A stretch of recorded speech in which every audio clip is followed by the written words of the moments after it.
मित्रांनो, तर आपण कळत आहे संपूर्ण भारत यात्रा, त्यामध्ये आपण आहे आता जयपूरमध्ये. जयपूरच्या आपण थारच्या रेगिस्तानमध्ये, जे तुम्ही ऐकलं असेल थारचं रेगिस्तान, तर त्या रेगिस्तानमध्ये तुम्ही मागं पाहिलं की इथं ह्यांचे इथली लोकांचा इन्कम सोर्स काय आहे. तर आता मी सांगणार आहे तुम्हाला की ह्या लोकांची घरं कशी बनलेली असतात मित्रांनो. तर आता एका घराचं काम चालू आहे, तर चला आपण जाऊया घराच्या आतमध्ये. तर मित्रांनो, हे आपल्यासारखंच घर बनवतात, म्हणजे आपण पत्र्याची घरं बनवतो ना तशा प्रकारे पाया खांदून. तर पाहू शकता अशा प्रकारचं हे दगडामध्ये पूर्ण बनलेलं घर आहे. आणि हे दगडही नाही खास जैसलमेरवरनं आणलेली ती दगडी पाहू शकता अशा प्रकारची. जे जैसलमेरच्या किल्ल्याला वापरलेत ना तशीच दगडी जैसलमेरवरनं आणलेली आहेत. हे टप्पे वगैरे. आणि हे नाही एक आपलं माळवाद मानतात ना, माळवाद. काय तुम्हाला माहिती का नाही काय माहिती, आमचं जुनं घर माळवादाचं होतं. तर माळवादा टाईप बनवलेलं असतंय. तर वरती पाहू शकता ह्या पट्ट्या टाकलेल्या, आपण फरशा टाकायचो तर त्यांनी दगडाच्या पट्ट्या टाकलेल्या आहेत ह्या.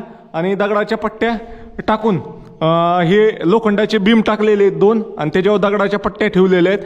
आणि त्याच्यावरती नाही मग हे केलंय आपलं, आपण कोबा कसं म्हणतो, कोबा केलाय म्हणजे कॉन्क्रीट टाकलंय, त्याला लेवल केलंय, ढाळ काढून दिलाय पाणी आत येऊ नये म्हणून अशा प्रकारे. तर इथं सर आहेत, तर सर आपल्याला या घराबद्दल थोडी माहिती सांगतात.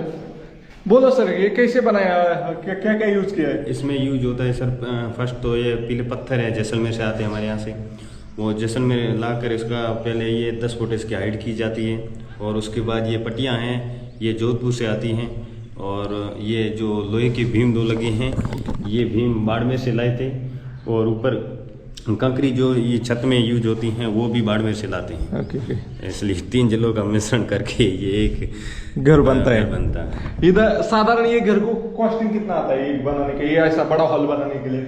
इस हॉल की कॉस्टिंग आई है तकरीबन 7 लाख की। 7 लाख मध्ये बघा मित्रांनो, जवळपास इसकी लेंथ कितनी रहेगी? 25 बाय 20 का आहे का? 20 बाय 30 का। 20 बाय 30 का, म्हणजे 20 बाय 30चा हॉल बनवायला 7 लाख रुपये खर्च आलेला आहे मित्रांनो. अशा प्रकारे आहे. आणि हे आपण स्लॅब म्हणून पण उपयोग करू शकतो. बाहेरनं त्यांनी जिना बनवला, वरती जाऊन रात्रीचं झोपू भी सकते, ऊपर सो भी सकते रात को. पूरा अपना कंक्रीट का रहता है, आरसीसी रहता है, वैसे ही बना है स्लैब. वैसे ही आरसीसी में सरिया यूज होता है, इसमें पट्टी के ऊपर पट्टी.